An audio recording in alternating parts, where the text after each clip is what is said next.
반갑습니다. 오봉TV와 함께하는 복음으로 보는 성경 유다서 어떻게 읽을 것인가. 유다서가 한 장뿐인데 어떻게 읽을 것인가를 1장 속에 포함해서 하려다가 좀 길어질 것 같아서 분류를 합니다. 자, 유다서를 볼 때에 우리가 유다서는 이제 한 장밖에 없는 성경이고, 유다는 예수님의 동생으로 그렇게 알려져 있는 그런 사람입니다. 이 유다서를 볼 때에 여러 사도들이 이 편지를 짤막짤막하게 썼다는 것을 증명해 주고 있습니다. 유다서가 이렇게 성경으로 들어와 있지만은 들어오지 못한 많은 글들이 있다는 것을 배경으로 우리가 볼 수 있겠고요. 또 이 유다서는 특별히 이단에 대한 배경입니다. 그 당시에 이단들이 상당히 많았습니다. 유다는 구원에 상당한 관심을 가졌던 사람입니다. 그래서 3절에 보면, 우리가 본문에 볼 때 보겠지만 3절에 보면 이렇게 내가 구원에 관한 글을 쓰기를 원했는데 이런 글을 확대해서 쓰게 됐다. 물론 구원도 언급합니다만은 그렇게 설명합니다. 유다가 왜 구원에 관한 글을 쓰려고 했을까요? 유다는 예수님의 동생으로서 예수 그리스도께서 메시아이심을 믿지 못했던 사람입니다. 가까운 그 형님이 보니까 대단하기는 대단한데 그래서 이제 이런 이야기도 하거든요. 이 촌에서 사람들이 몰라주니까 유다로 가십시오. 유다로 가서 해야 알려지지 않겠습니까 하는 그런 이제 인본주의적인 그런 시각을 갖고 있던 사람이었는데, 예수님께서 십자가에 죽으시고 부활하시고 성령님이 오시고 난 다음에 완전히 사람이 변화되었습니다. 그래서 예수 그리스도를 증거하는 그런 사람이 되었는데, 그렇기 때문에 그는 가까이서 예수님을 보면서 구원에 관한 글을 쓰고 싶었던 것입니다. 그가 구원에 대해서 예수 그리스도를 잘 믿지 못했던 것들을 생각하면서 아마 그렇게 했던 것 같습니다. 그런데 좀 더 확대해서 구원과 이단에 대해서 언급한다고 그렇게 이야기한 성경이 이 유다서입니다. 유다서는 영지주의를 구원하라 하는 겁니다. 영지주의 가운데서 구원해내라 하는 것들을, 내만 구원받지 말고 다른 사람도 구원해라 라는 이야기고, 영지주의 이단에 대한 배격에 대한 강경한 그런 성경을 쓰고 있는데요. 특별히 이 영지주의와 이단들이 들어와서 뭘 하느냐, 비비원부를 합니다. 이단의 특징이지요. 비난하고 비판하고. 그 이단들을 보면요, 기존 교회를 굉장히 비판합니다. 그래서 비비원불, 원망이 있게 하고 불평이 있게 하고, 그러니까 그 사람의 개인의 마음속에 이 비비원불은요, 사탄 찬양하는 겁니다. 이러면 사탄을 찬양해가지고 어떻게 성령의 역사가 있으며 사단에서 빠져나올 수 있습니까? 비비원불, 비판하고 비난하고 비판하고 원망하고 불평합니다. 카네기는 인간관계론에서 비비불을 하지 말라 이런 것을 강조하고 있습니다. 첫 번째로 강조하거든요. 다른 사람들과 이제 인간관계론에 있어서 30가지를 이야기하면서 첫 번째 부정적인 것부터 먼저 이야기하는데 30가지 중에 한 가지가 하지 말라는 이야기를 하고 있는데요. 비비불을 하지 마라 이런 이야기를 하고 강한 훈련을 시키고 있지요. 저는 원을 하나 더 붙였습니다. 비비원불입니다.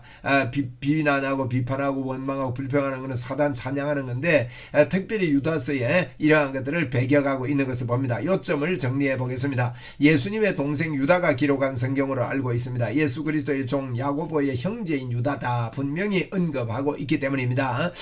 그리고 구원에 관한 글을 쓰기를 원했습니다. 3절에 보면, 사랑하는 자들아, 우리가 일반으로 받은 구원에 관하여 내가 너희에게 편지를 하려는 생각이 간절하던 자에 구원에 관한 글을 쓰고 싶었는데, 성도에게 단번에 주신 믿음의 도를 위하여 힘써 싸우라는, 단번에 주신 도, 이 구원의 도를 가지고 아울러 힘써 싸우라, 이단과 싸우라 하는 것을 편지로 권할 필요를 내가 느껴서 이와 같은 것들을, 구원에 대한 논리만 펴는 게 아니라 힘써 싸울 것을 내가 쓴다, 이런 글을 쓰고 있습니다. 구원에 관한 글이다. 그리고 배도에 대한 꾸지람을 강경하게 이야기합니다. 특정 수신자는 없습니다. 특정 수신자가 누군지는 알려지지 않습니다. 네 번째는 모세의 시체에 대해서 언급한 유일한 성경이라는 겁니다. 천사장 미가엘이 모세의 시체에 관하여 마귀와 다투 변론할 때에 감히 비방하는 판결을 내리지 못하고 다만 말하되 주께서 너를 꾸짖기를 원하노라 하였거늘 그랬습니다. 이제 마귀와 다투었다는 일을 이야기를 하고 있습니다. 외경에 기록된 그런 내용이기도 한데, 모세의 시체를 찾는 마귀와 다투면서 그렇게 왜 그랬냐, 마귀가요 아마 모세의 시체를 가져다가 우리가 이제 우상 숭배할 수 있도록 그런 근거를 마련하려고 했는데 이걸 이제 그 다투 변론할 때 감히 비판하는 판결을 내리지 못했다. 주께서 너를 꾸짖기를 원한다 하고 이제 비비원불 원망하고 불평하지 말라는 걸 예를 들면서 이런 이야기를 하고 있다는 겁니다. 그리고 이제 다섯 번째로는 에녹에 대한 언급도 유일합니다. 이렇게 이제 유다서가 짧지만은 이런 에녹에 대한 언급이라든지 예언에 대한 언급이라든지 이런 게 유일합니다. 물론 외경에 있는 내용이기도 합니다. 아담의 칠대손 에녹이 이 사람들에 대하여 예언하여 이르되 보라 주께서 그 수만의 거룩한 자와 함께 임하셨나니 라고 말하면서 에녹이 예언한 부분을 언급하고 있습니다. 그 다음에 이제 예수님의 동생이었고요. 구원에 관한 글을 하면서 에녹에 대한 글을 언급하고 베드로 후서처럼 구약을 인용해서 심판을 예언하고 있습니다. 3장 3절부터 18절까지 길게 이렇게 8가지의 그런 내용을 가지고 구약을 언급하면서 베드로후서도 마찬가지예요. 그렇게 이렇게 베드로후서에도요 이제 이런 예를 유다서에 가만히 들어온 참 형제 뭐 처소를 떠난 천사들 소돔과 고모라 짐승 같다 뭐 발람을 예를 드는데 이렇게 베드로후서와 비슷한 점이 많아요. 가만히 들어온 끌어들여 범죄한 천사들 소돔과 고모라 짐승 같아서 발람 같다. 제가 이게 찾다가 다 찾지를 못했습니다. 그런데 많은 부분에 베드로후서와 이렇게 비슷한 부분들이 많이 이렇게 반복해서 언급되어 있는 것을 봅니다. 또 유다서의 주제는요 구원에 대한 것을 위하여 믿음을 위하여 힘써 싸우라. 힘써 싸워야 된다는 이런 주제를 가지고 언급하고 있다는 겁니다.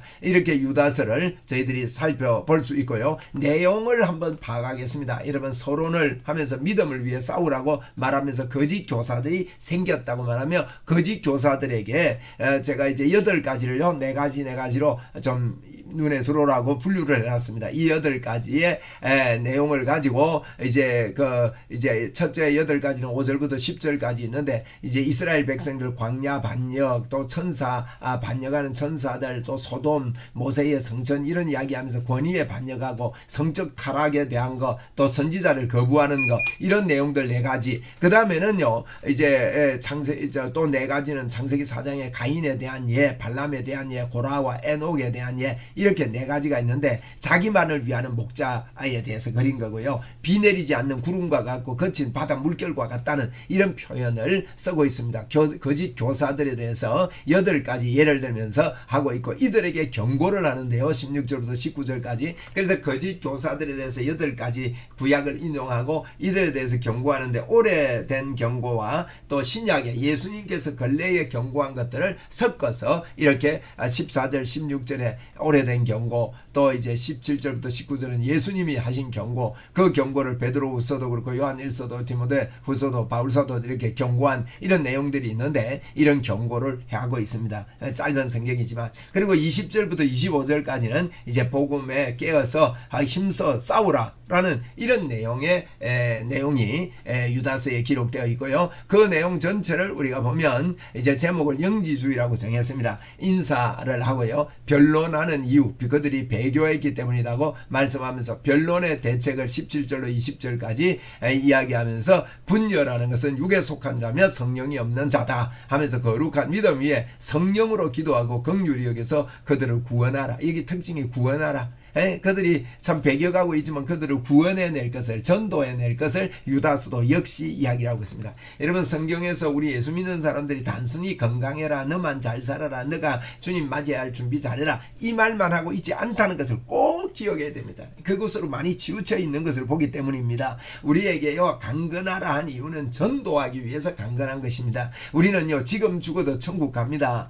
그런데 우리가 이 땅을 사는 것은 주의 복음을 전거하기 위해서입니다. 그래서 유다서의 이 구원하라 이것은 제가 영지주의 제목에도 영지주의 뒤에 구원하라를 붙인 것은요 이 구원하라가 굉장히 중요한 유다서의 또 하나의 주제입니다. 뭐 성경 전체의 주제가 다른 사람을 구원하는 시기에 우리가 살고 있는 것이죠. 그래서 흠이 없게 서게 하실 이에게 영광과 위엄과 권력과 권세가 영원토록 있도다 하고 마무리를 짓는 이런 유다서의 내용입니다. 유다서를 전체적으로 다시 한번 요약하면 가만히 이 더러운 배교자들에게 이들에게 이제 심판이 있다. 그러므로 잘 우리가 거룩한 믿음 위에서 성령으로 기도해서 구원할 자를 구원하라 하는 내용이 유다서의 내용이라고 할 수 있겠습니다.